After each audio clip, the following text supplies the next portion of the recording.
Seterusnya kita akan buat machine definition and stock setup. Kita pilih machine type, select default. Dekat sini properties kita tekan ini dan juga klik tool setting. Ini kita letak 1. Nah, ini menunjukkan adalah nama ataupun nomor program yang kita save nanti. Oke, fit calculation kita pilih from tool path configuration, kita tick assign tool dengan one of duplicate tool numbers.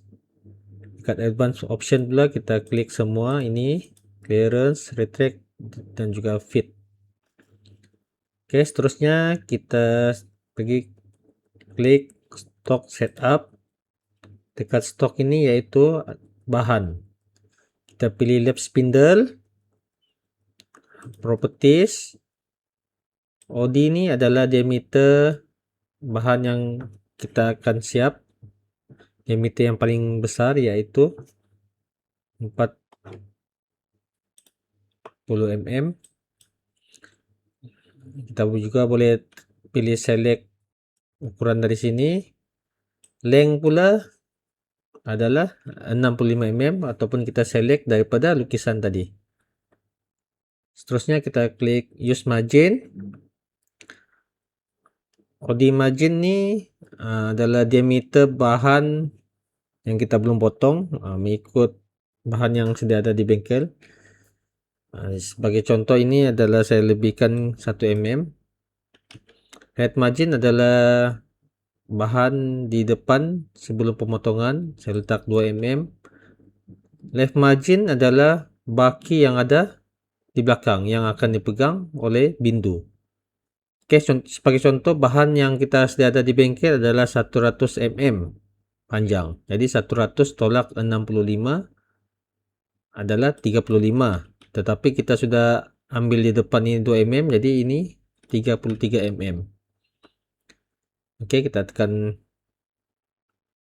oke. Seterusnya kita pilih bagian chuck jaw ini, pastikan lap spindle. Kita klik properties. Pastikan kita pilih OD number 1. Tekan position from stock.